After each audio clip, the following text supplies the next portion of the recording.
붓을 잡을 때마다, 또 지치고 힘들 때마다 스스로에게 이렇게 말합니다. 나는 나다. 나를 진정으로 표현하려면 먼저 내 안을 깊이 들여다봐야 했습니다. 내가 무엇을 좋아하는지, 어떤 순간에 가장 빛나는지, 또 무엇을 버려야 하는지, 오랫동안 몸에 익힌 기법들, 날마다 요동치는 감정들, 심지어 나 자신마저 버렸을 때 어린 시절 처음 그림을 그리며 느꼈던 그 순수한 기쁨으로 돌아갈 수 있었습니다. 그리고 그 순간 마치 눈앞에 새로운 세상이 펼쳐지는 듯 했습니다. 이제야 비로소 진짜 나의 이야기가, 나만의 상상이 시작되는 것입니다.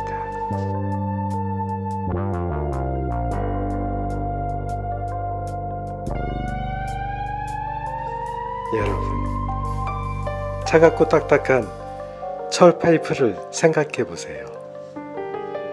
그 철이 제 상상 속에서는 마치 자유롭게 춤을 추며 노래를 부른답니다. 처음 철거촌에서 이 작업을 시작했을 때 저는 버려진 콘크리트 조각들과 부서진 철근 사이에서 무한한 창작의 가능성을 느꼈습니다. 철거촌 그 자체가 거대한 하나의 캔버스처럼 느껴진 것입니다. 그곳에서 발견하는 강철과 콘크리트는 단순한 쓰레기가 아닌 제 작품 세계에 있어서 없어서는 안 될 중요한 핵심 재료가 되었습니다. 철거촌에 이어 작업실로 이어지는 그림들, 그 수많은 흔적들은 이제 제 그림에 생명을 불어넣는 소재가 되었습니다. 그 흔적들은 마치 무언가 속삭이며 움직이는 듯해요.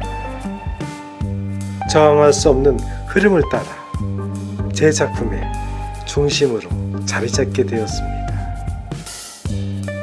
이 거친 재료들은 단순히 물질 이상의 것이 되어서 하나하나가 이야기의 일부가 되어 생생하게 살아 숨쉬고 있습니다.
어릴 때 저는 정말 말이 없고 내성적인 아이였습니다.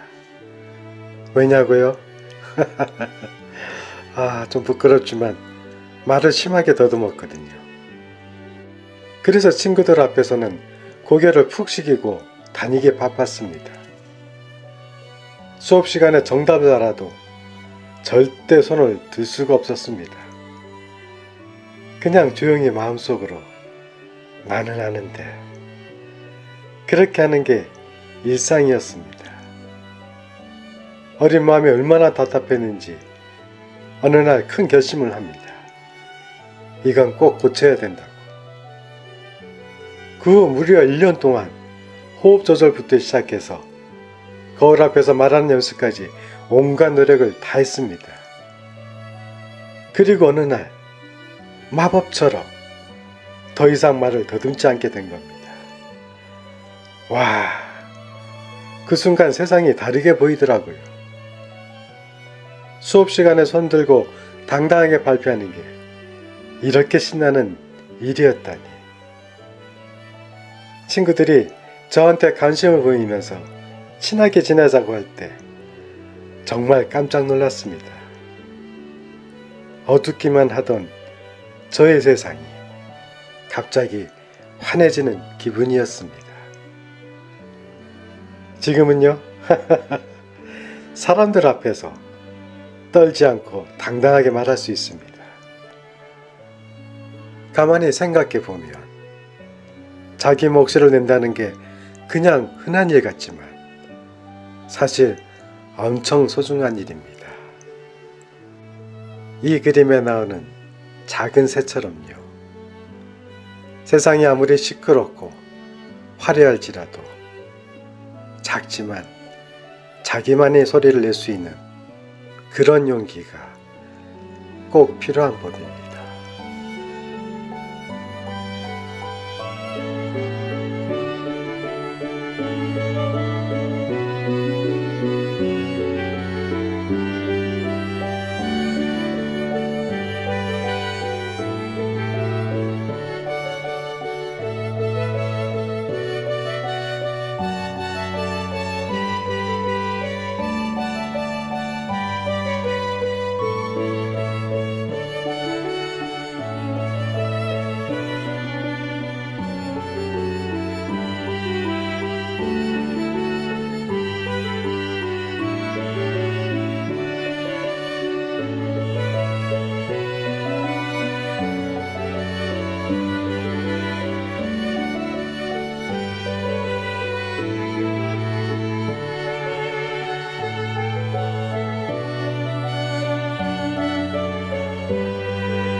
세상에는 수많은 이야기의 소리가 가득합니다.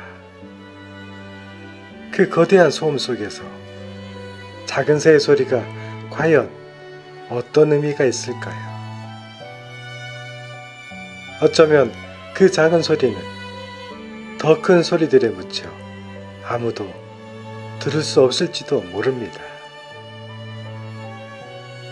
그러나 저는 믿습니다. 그 작은 새는 결코 노래를 멈추지 않을 것입니다.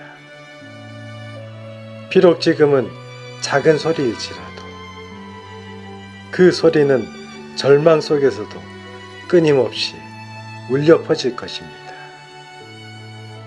왜냐하면 이 작은 소리는 다가올 희망을 위한 약속이기 때문입니다.